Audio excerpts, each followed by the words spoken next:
यहाँ से बोल रहे हैं।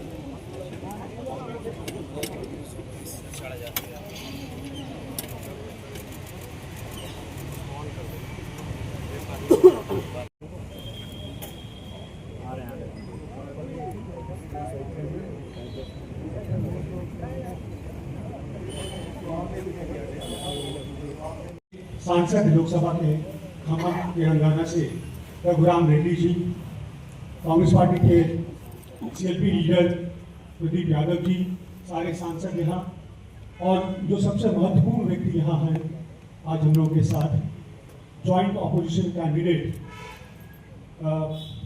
बी सुदर्शन रेड्डी जी। मैं सबसे पहले मुख्यमंत्री जी से आग्रह करूंगा कि वो अपनी बात करें।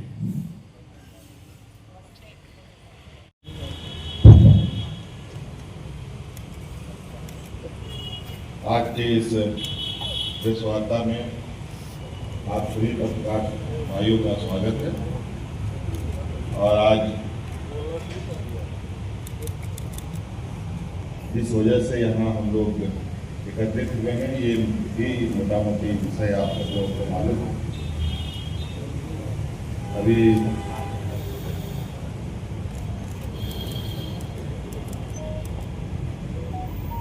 देश में उपराष्ट्रपति जी का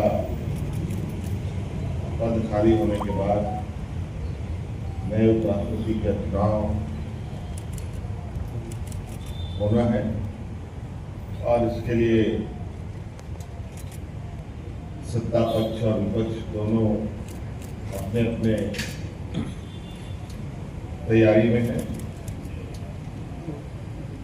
और इस तैयारी में आज झारखंड प्रदेश में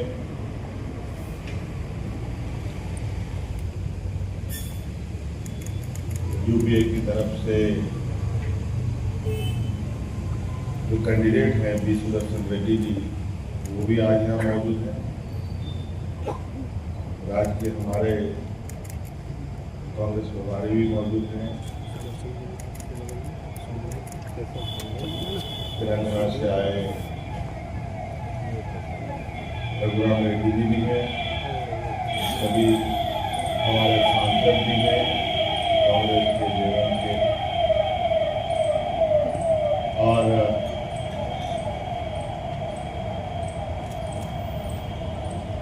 इस चुनाव को कैसे और प्रभावी बनाया जाए,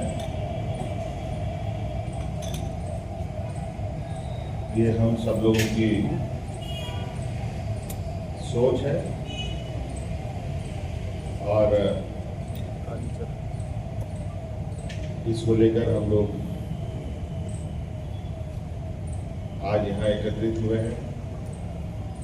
और हर चुनाव, राष्ट्रपति उपराष्ट्रपति के चुनाव को आप लोगों ने कवर किया होगा, तो आप लोगों ने देखा होगा कि इस चुनाव की तैयारी भी पूरे उत्साह उमंग के साथ होती है। और इसको लेकर इस बार के उपराष्ट्रपति चुनाव में भी हम लोगों के तरफ से जो प्रत्याशी बैठे हैं वो आपके समक्ष भी हैं। और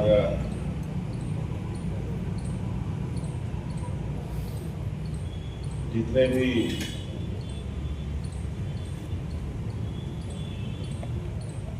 मतदाता है इसके लिए उससे सभी से संपर्क भी, ये व्यक्तिगत रूप से भी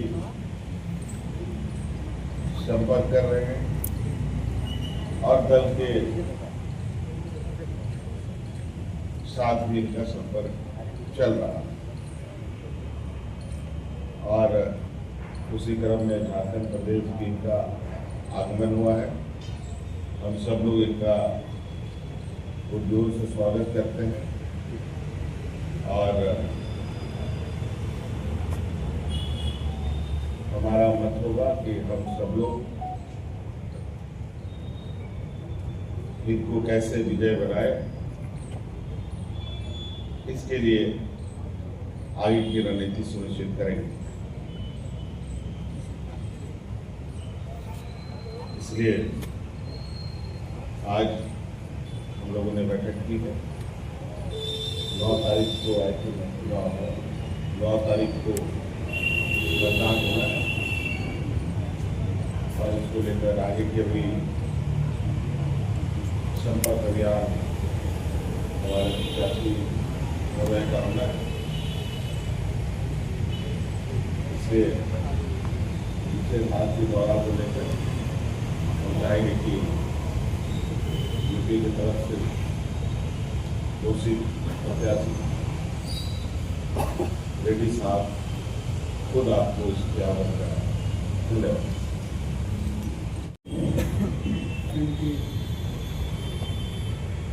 मुख्यमंत्री महोदय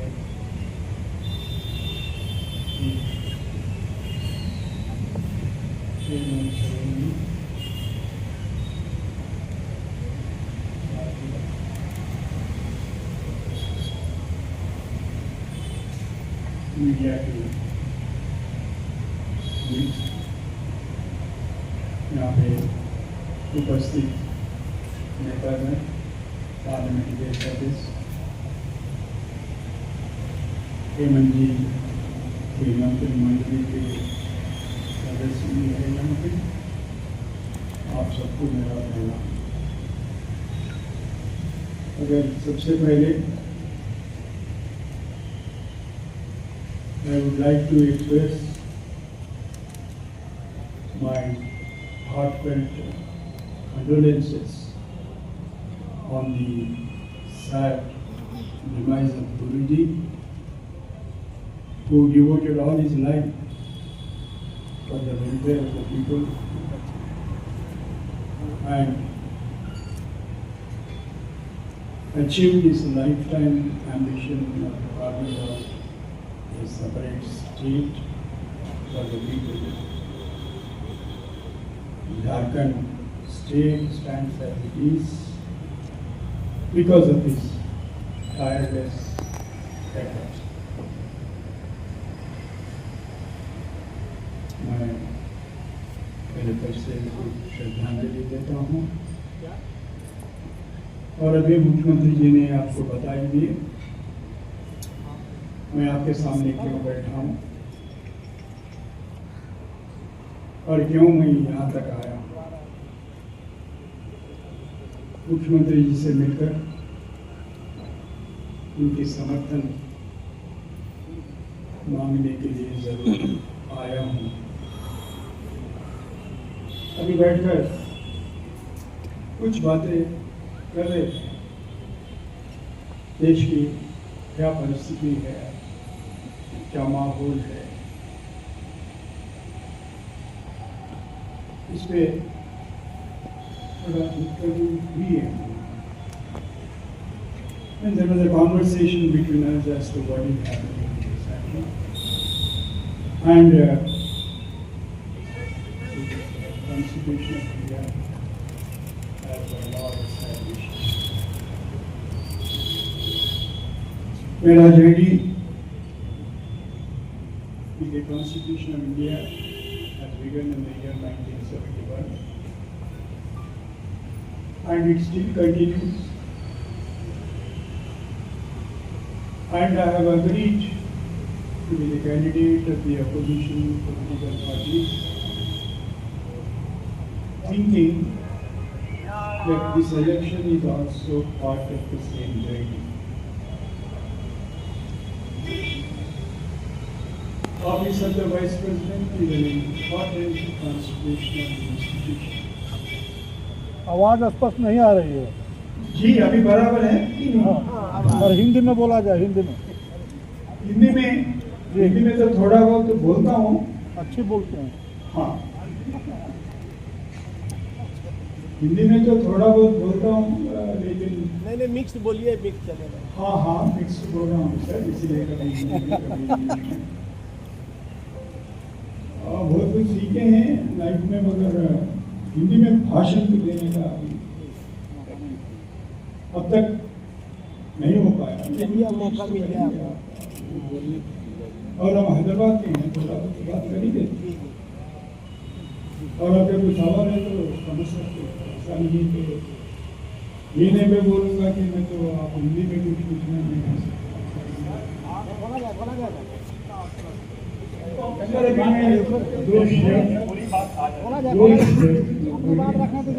रखने दीजिए बात पे। सर आप अपनी बात रखिए। अगर आपकी इजाजत हो तो आपके भाई साहब कुछ बोलने से पहले ही सवाल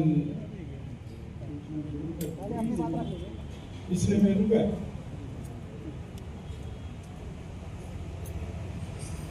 आपको सबको मालूम है कि डिवाइड संघ क्या चीज,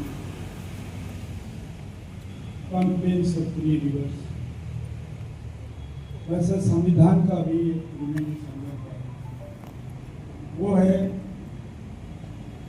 टेक्स्ट, हिस्ट्री एंड स्ट्रक्चर।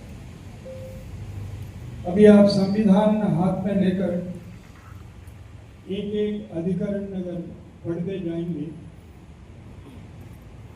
वो कुछ समझ में नहीं आएगा, unless you know the idea of the Constitution and the importance of the principles enshrined in the preamble of the Constitution, which speaks about equality, justice, social, economic, political। ये इस क्रम में है, पहले social justice, economic justice, political justice. सबसे बड़ी मेरे लिए 2 इंपॉर्टेंट वैल्यूज हैं उसमें। एक है फ्रेटर्निटी, आम भाषा में भाईचारा। दूसरी बात डिग्निटी है, जो आपके मुख्यमंत्री सोरेन जी के साथ हो गया,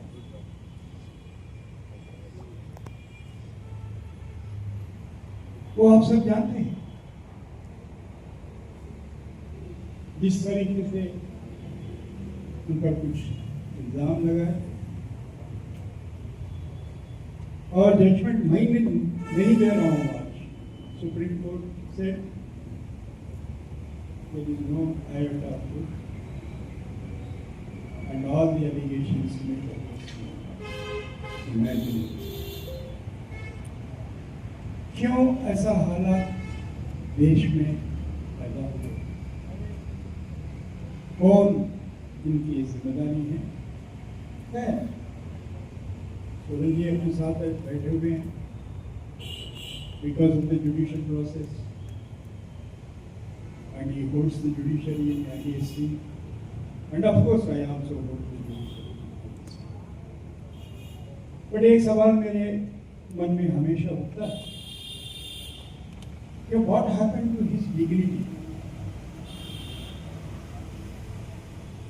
जिस तरीके से उनको सताया गया,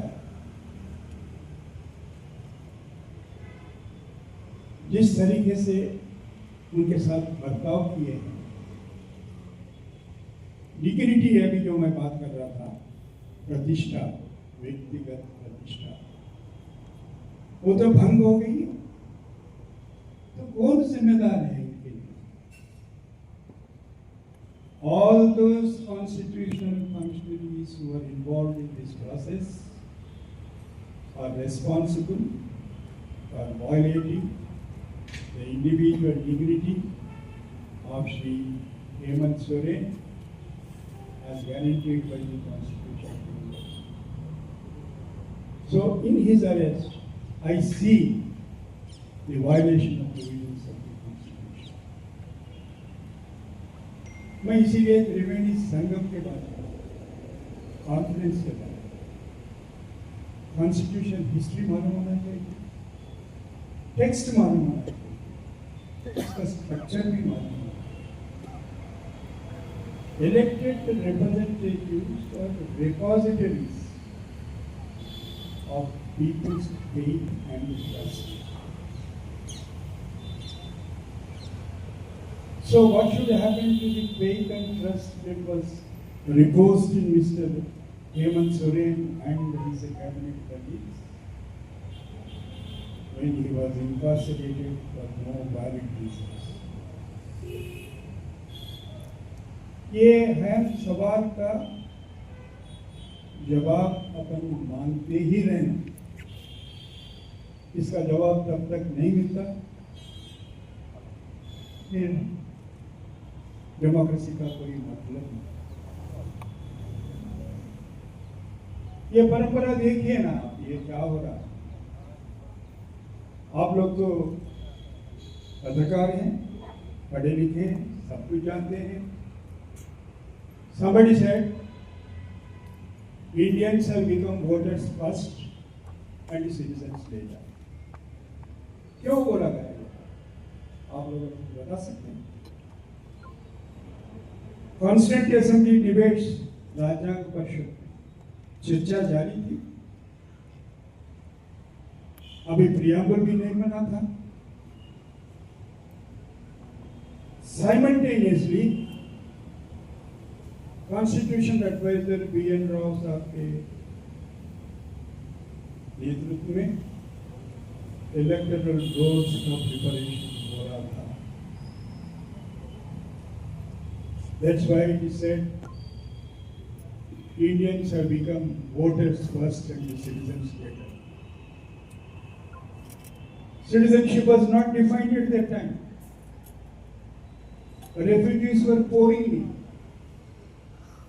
And yet, none were excluded from the voters list. No bridges, no trains, no planes, no paramilitary forces, and all of you will perhaps be shocked to know shortage of paper and printing presses. The great gentleman, election commissioner, one single man said, under those circumstances, prepared a voter list which was all inclusive. एक ऐसा माहौल था, घर में माताएं बहनें उनका नाम नहीं बताते, हस्बैंड का बाद नाम बोलने का तो भूल ही जाओ।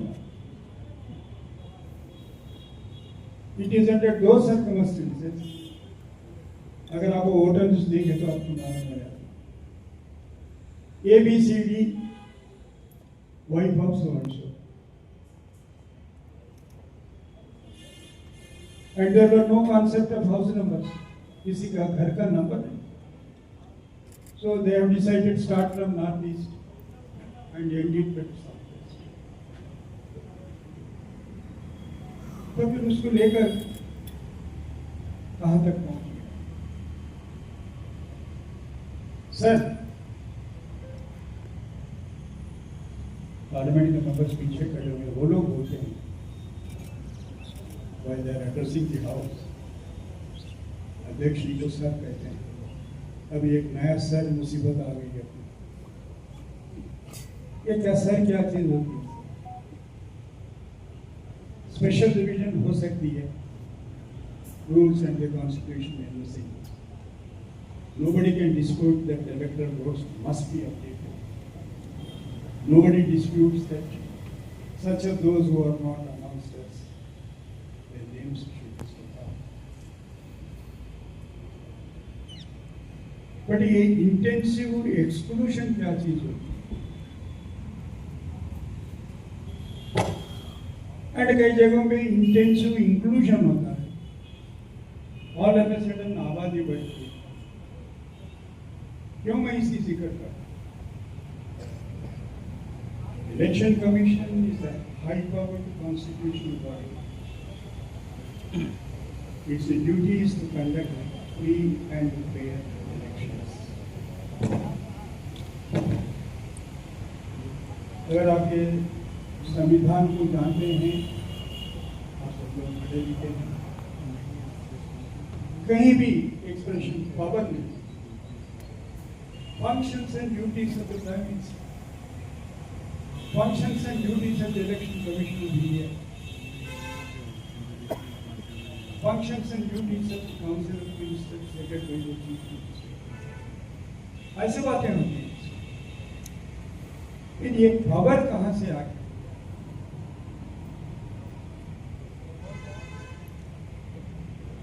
ये मुद्दे आपके सामने खड़े हुए हैं। ऐसा नहीं है कि आइंदा आप फेस करने वाले। You are faced with this situation, and at these circumstances, I was compelled by none other than my own conscience to accept the proposal made by the opposition political party, and I have accepted the nomination with great humility and respect at my command. That's how I stand before you. Democracy doesn't mean simply votes. Constitution doesn't contemplate a majoritarian government. Hemant Soren ji का assembly में majority है, लेकिन उन्होंने एक ऐसा law पास नहीं कर सकते। कल से सब पत्रकार सर नीचे और पैर ऊपर करकर चलना पड़ेगा सर। अगर उन्हें चाहे तो बिल तो पास, वो डेमोक्रेट हैं, वो नहीं करेंगे भारत वाले। सवाल ये है, कर सकते क्या? Constitution speaks about the limitations.